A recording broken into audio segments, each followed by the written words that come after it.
Estimados y estimadas, bienvenidos a la última clase, la clase 16. Aquí damos por finalizado todo ese trabajo que hemos estado haciendo a lo largo del semestre. Les quiero agradecer su participación, su esfuerzo, su atención y espero que les vaya muy bien y con todo el éxito.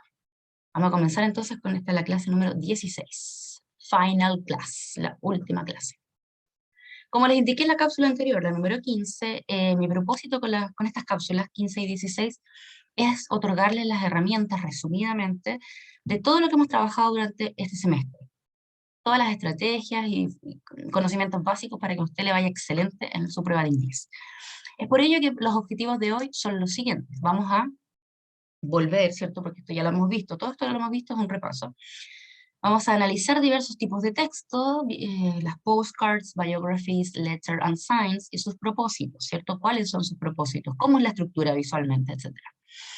Vamos a reconocer conectores básicos del lenguaje, ¿cierto? Para contraponer ideas, sumar ideas, añadir información, etcétera.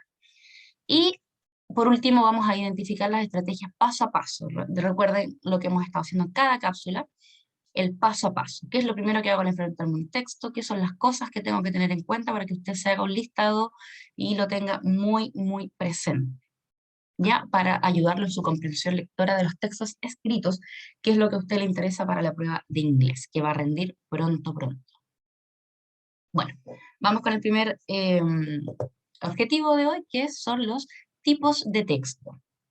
¿A qué me refiero con eso? A todas estas opciones que hemos visto en clases y cápsulas anteriores, ¿cierto? Ninguno de estos es igual al otro. Fíjense en los colores, en las formas, en la cantidad de palabras, en las imágenes que incluyen, en las letras, los colores de las letras, etc. El primero de ellos, una señalética, en este caso de Viscopare, ¿verdad? Es un sign. Segundo de ellos, news, noticias, ¿cierto? El tercero, una carta, letter. El siguiente, una biografía, en este caso de Will Smith. Y por último, una postcard, una postal. Bien, vamos a ver cada uno de ellos en detalle. Primero que todo, sign o señal. Como bien indicamos, está el clásico disco pare, ¿cierto? Pero recordemos que cada una de las señaléticas que podemos encontrar, o señales, o avisos que podemos encontrar, ¿cierto? A lo largo de la realidad, la vida, etcétera, tienen distintos propósitos. Entre ellos, por ejemplo, informar. Veamos este ejemplo. Monumentos hacia allá, Manila hacia allá. Me está dando información de la ruta, qué dirección debo ir, qué sentido tiene esta calle, qué puedo o no puedo hacer, ¿cierto? Me prohíbe algunas cosas, no puedo girar en U, debo detenerme, es una obligación. O me advierte, más adelante hay trabajadores, etcétera. No bloquear esta intersección, no detenerse en ningún momento, y me habla de otra prohibición, ¿cierto? Entonces, en el fondo, lo que hace una señal es informarnos, dar alguna instrucción, prohibir algo, advertir otra cosa, etcétera. Otros ejemplos que no están aquí, por ejemplo, los que hemos visto en cuanto a debes registrarte para entrar, debes lavarte las manos, ¿cierto? Usar la mascarilla en estos tiempos de COVID, etcétera. Todas esas son señales. En el caso de una carta, como usted sabe, tenemos cartas formales e informales, pero básicamente la estructura visualmente es la misma. Vamos a tener la dirección de quien envía, ¿cierto? El remitente. Vamos a tener el saludo, o lo que se puede parecer, por ejemplo, a un email también, ¿cierto? Que podemos tener el saludo, estimada Juanita, querida profe, qué sé yo. Luego tenemos el cuerpo, ¿cierto? Damos la razón de de escribir esta carta, todo lo que queramos decir, ¿cierto? Y firmamos saludos cordiales, que es el más clásico, ¿verdad? Y nuestra firma. Pero visualmente para usted es fácil reconocer una carta porque tiene una estructura definida. Y da lo mismo que esté en inglés o en español. Por otro lado tenemos las noticias, ¿cierto? Las news, que también tienen características propias. Usualmente las vamos a encontrar en un periódico, las podemos encontrar en revistas, etcétera. También en la televisión, pero en el caso de los textos escritos, usted va a notar que siempre va a tener un título, y va a tener una imagen alusiva al título, etcétera, con la información más relevante de lo sucedido, de actualidad, ¿verdad? Este nos informa, etcétera. En el caso de la biografía, también tenemos una estructura definida. Usualmente está escrito así, en grandes párrafos, sabiendo que vamos a tener el título, primeramente el nombre de la persona a la que le estamos creando la biografía, usualmente va a traer también una fotografía de la persona a la que nos referimos y siempre va a comenzar, ¿cierto?, con el nombre completo, dónde nació, quién es, quiénes son sus padres. En este caso, por ejemplo, en el caso de Will Smith, me habla, ¿cierto?, de cómo comenzó su carrera, sus primeros años, luego ya los premios que ha ganado, películas, etcétera, su familia, hijos, etcétera. Siempre va siguiendo, ¿cierto?, un orden cronológico. Esas son como características básicas, en este caso, de la biografía. Y finalmente la postcard es la que también hemos trabajado, tiene relación, ¿cierto?, a un lugar al que tú visitas. Que, por ejemplo, vas a tener por un lado la imagen, supongamos fui a Machu Picchu, ya, y aquí está Machu Picchu, y el otro lado, entonces yo le escribo a mi primo que no ha ido a Machu Picchu, oye, sabes que esto es fantástico, mira la foto, ahí puedes notar las nubes, qué sé yo. Entonces, la idea es siempre utilizar una que tenga una imagen del lugar donde estás, ¿cierto? Usualmente se utiliza en viajes, si vas a otro país, a otra ciudad, etcétera. Y escribes básicamente una referencia de lo bien que lo estoy pasando, más que nada para conmemorar este momento, ¿cierto? Enviárselo a alguien. También va con un saludo, la información, ¿cierto? Una despedida y mis datos, perdón, los datos a quien le estoy escribiendo. Usualmente llevan esta estampilla también. Pero ¿cuál es el propósito de una postcard, una postal? Nuevamente, informar o compartir alguna idea. En el fondo es como un saludo. No es que me informe cosas muy serias, porque estás enviando una imagen, ¿cierto? Compartiendo un poco de tu experiencia. Y por último, nos pasamos, bueno, todo lo anterior obviamente es para ayudarle a usted a enfrentarse a los textos, a reconocer de manera más rápida el cuerpo, la estructura que tienen los distintos textos que usted puede enfrentar. Ya para que vea también el propósito de cada uno de ellos, de una carta, de una noticia, etcétera. Ahora nos pasamos a los conectores básicos del lenguaje, que también trabajamos en una de las cápsulas. Les reitero que todo esto es resumen y reforzamiento de lo anteriormente visto. Así que le pido también volver a repetir las cápsulas, porque en todas las cápsulas he dado tips, etcétera. Estas son las más relevantes.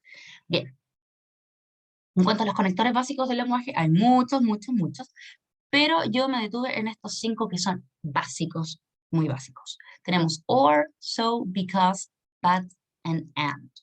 Vamos a ver cada uno de ellos. Vamos con el primero. El primero que tenemos aquí es but, que significa pero.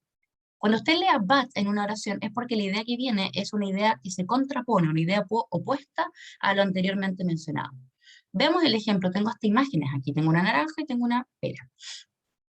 En este caso tenemos a Ana. Ana loves oranges, but she hates pears. Tengo que entender que ambas ideas deben ser opuestas. Por ejemplo, Ana adora las naranjas. Love, ¿cierto? Viene de amor, amar, adorar. Le encantan las naranjas. But, ¿qué pasa con las peras entonces? Algo contrario, adorar, detestar. Pero detesta las peras. Y fíjese también, haciendo relación con la clase anterior, la número 15, que vimos los pronombres personales, volvimos a repasar los pronombres personales. Aquí nuevamente está el ejemplo. Anna loves oranges, but she hates pears. No repito, but Anna, no es necesario. Anna y lo reemplazo por she, para no ser repetitivo, ¿cierto? Redundantes. Entonces recordar, cuando yo veo but es porque viene una idea opuesta, así es más fácil encontrar la información de acuerdo a las preguntas que tengamos en nuestro texto, ¿cierto?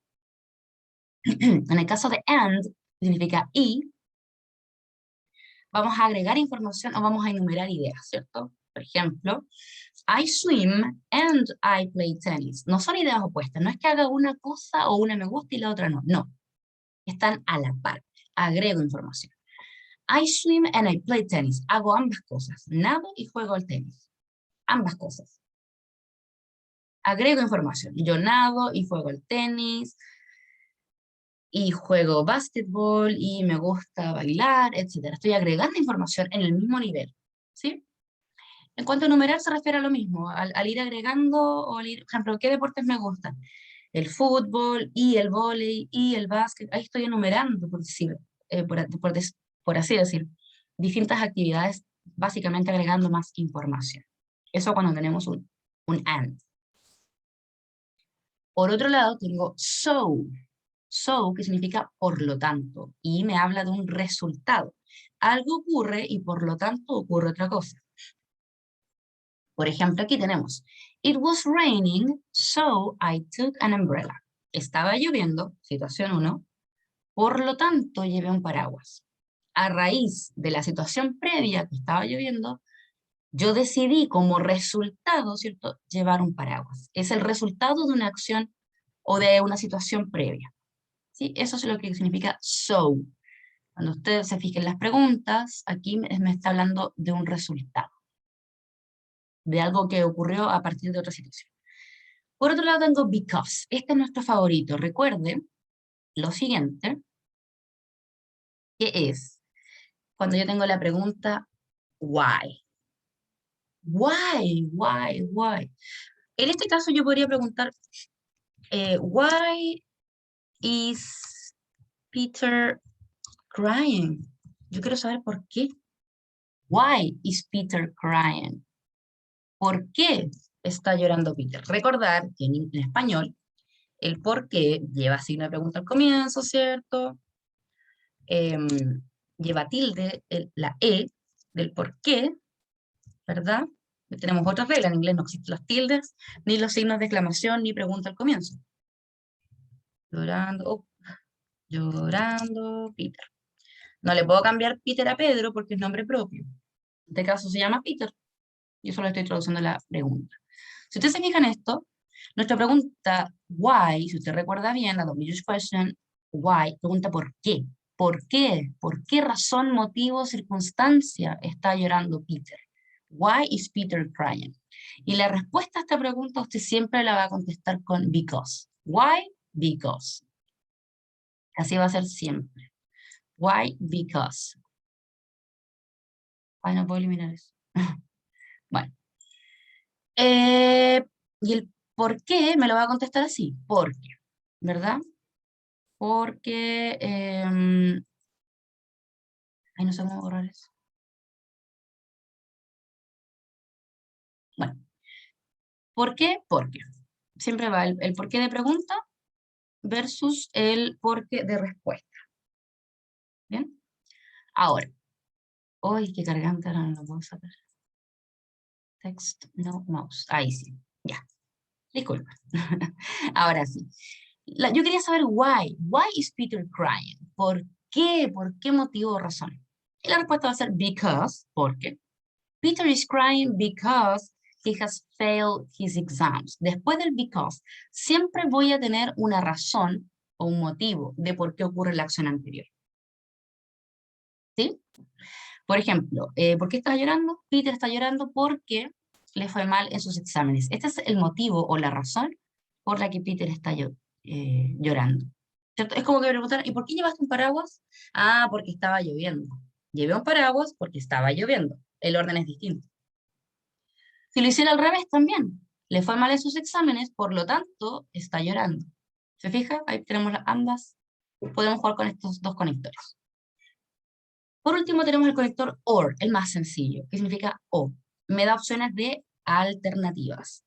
You can go to the cinema or you can visit your aunt. Puedes ir al cine o puedes visitar a tu tía. Estos son tus panoramas de hoy. Tienes esas dos opciones, ¿cierto? Eso es lo que me indica OR. No me está contraponiendo ideas, no son ideas opuestas, no está agregando, no está explicando, ni explicando una razón ni un resultado. Está dándome alternativas, opciones. Eso con los conectores básicos, para que usted tome nota, recuerde, vea los ejemplos, busquen los textos de las cápsulas anteriores, de los ensayos del formulario de Google, etcétera. Ejemplos de ellos, note que la oración, tradúzcalas así gusta, y note cómo las ideas se contraponen con un but, cómo se agrega información con un and, cómo me entrega un resultado el so, y así. Vamos ahora a lo que más le va a servir en la vida de la prueba de inglés, que es el paso a paso para el análisis de un texto escrito. Lo primero que usted tiene que hacer, la regla general, los pasos que yo debo dar cuando me enfrento a un texto, que son los que hemos visto todas las cápsulas. Vamos a ello. Usted toma su prueba, ¿cierto? Le aparece el texto, ¿y qué es lo primero que tiene que hacer? Primero que todo, miro. Voy a leer las instrucciones. ¿Qué me dicen las instrucciones? Tengo que recortar, dibujar, pegar. Voy a leer la instrucción. En este caso, la instrucción nos dice, read the text and answer questions 1, 2, 3. leo el texto, ¿cierto? Lo vimos en la cápsula número 15, la clase anterior. Voy a leer el texto, por supuesto, necesito tener una idea general, ¿verdad? Y luego voy a answer the questions. Voy a responder las preguntas para que así usted demuestre comprensión. Cumplí con el primer punto, mi primer paso a paso. Instrucciones. Lo segundo que voy a hacer es buscarle un título. Voy a fijarme en los detalles que tengo en el texto. Leí las instrucciones, ya sé que tengo que leer el texto y contestar las preguntas de la 1 a la 3. Ok. Me enfoco en el texto mismo. ¿Hay un título? En este caso, sí, el nombre de alguien. Ok, hay un título. Eso ya me está diciendo alguien algo. Ya sé que es un nombre, por la forma en que tiene este texto, ¿cierto? No es una carta porque no es un remitente, no es una postal porque ella no es un lugar, ¿cierto? Etcétera. Entonces ya veo que el tipo de texto, tengo números que me ayudan, ¿verdad? Entonces estoy hablando de alguien, por ende es una biografía. Y me apoyo tanto con el título y el tipo de texto con la imagen. La imagen que ya puedo asociar al título, ¿cierto? Que era el nombre, Malala Yousafzai, que lo trabajamos también en una cápsula. Y la foto, insisto, es por tanto, el tipo de texto que va a corresponder a una biografía de ello, ¿sí? Lo corroboro con la imagen y el título, que en este caso es su nombre. Luego me voy a lo más básico que siempre debo hacer. He hecho una lectura rápida, no me detengo en las palabras que no entiendo, no trato de pronunciar los números en inglés, no me quedo pegada en si lo entendí o no lo entendí al pie de la letra cada una de las palabras. No me detengo a buscar en el diccionario tampoco palabra por palabra, para nada. Voy y hago una lectura rápida, general del texto, a partir del título y lo que va hablando, para sacar una idea general o una main idea o what is the text about. ¿De qué se trata el texto? ¿Cuál es la idea primordial? ¿Cuál es la principal idea? ¿Cuál es la idea general? ¿De qué habla? ¿De frutas y verduras? ¿De aviones? ¿Son instrucciones para cocinar? ¿De qué me habla este texto? ¿Sí? Eso es lo primero. Bueno, lo 1, 2, 3, 4, lo quinto que usted tiene que realizar, ¿cierto? Luego trato de utilizar las estrategias que ya tengo, cognados verdaderos. ¿Encuentro algunos? O lo trato de recordar para cuando yo me enfoque en el texto a más detalle, voy a tratar de ayudarme con eso, recordar que existen. Student, correcto, estudiante, sí. Bien, ahí tengo una palabra, ya manejo al menos una palabra al texto. Education, educación, activist, activista. Un estudiante activista en educación, ¡ah! Y es pakistaní, wow, ya entendí algo del texto. ¿Sí? Trato de permitirme comprender los cognados, tomarlos como mis aliados para la comprensión del texto. También debo ponerle atención y destacar si hay números, porque si hay números en un texto, estos me van a indicar ya sea una fecha, una cifra, una cantidad, etc. En el caso de fechas, por ejemplo, aquí nos encontramos con el 12 de julio, 1997, me está dando la fecha de cuando nació Malala en este caso. Me habla de la edad que tenía, 17, yo veo, no tengo por qué saber que es 17, 2012, no, 2012, 1997, 2014, me está hablando de fechas, de cifras, etcétera. Siempre es bueno destacar y encontrar los números. Lo otro que puedo encontrar, no siempre, pero algunas veces sí, son palabras en negrita, que por algo las destacan, sea porque más adelante me van a preguntar qué significa esa palabra dentro del contexto, o, por ejemplo, para que aquí tú te encuentres con lo siguiente, que es un glossary, que es el glosario, el vocabulario, que facilita la comprensión. Esto algunos textos lo entregan. ¿Por qué? Porque si usted busca palabra por palabra, recuerde que hay palabras en inglés que al estar junto con otras significan otra cosa. Entonces aquí además tengo un glosario que me va a ayudar. Ya obtuve la idea general, ya vi las instrucciones, ya vi el título, el tipo de texto, lo deduje, ¿cierto? Y lo confirmo al leerlo. Me ayuda con la imagen para hacerme una idea de esta chica, tiene 17 años, es pequeña, ya. Tengo la idea general del texto, tengo los cognados que me ayudan, ¿cierto?, a comprender más rápido este texto. Me enfoqué en los números que a lo mejor me van a indicar fechas o cifras que me pueden ayudar a contestar las preguntas que aparezcan después. Me voy a fijar en las palabras en negrita, que puede que sea una que otra palabra que me pidan el significado o algo que buscan por algo destacarme en el texto, ¿cierto? Y me voy a fijar, por supuesto, si el texto viene con un glosario para ayudarme mucho más, ¿cierto?, a comprender el texto en general. Por ejemplo, tenemos is noun, que está en esta partecilla, y tiene un asterisco para que usted se refiera a su significado en la parte de abajo donde está el glosario. ¿Se fija? Todos esos asteriscos indican que esas partecitas, esas frases, están traducidas abajo para mi comprensión. Prize, premio, the youngest, la más joven, gunshot, disparo. Todo esto para que usted tenga facilidad, ¿cierto? Y no esté palabra por palabra buscando en el diccionario, porque no es la idea.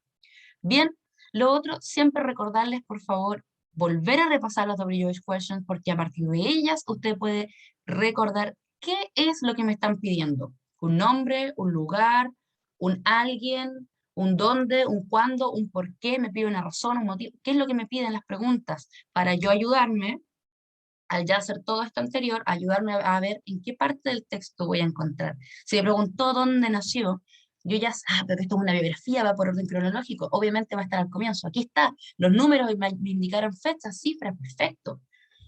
Así me ubico mucho más rápido, mucho más fácil en el texto, y con esto a usted le va a ir excelente, y eso espero que suceda. Le deseo todo el éxito del mundo. Thank you and goodbye. Todo el éxito. Nos vemos.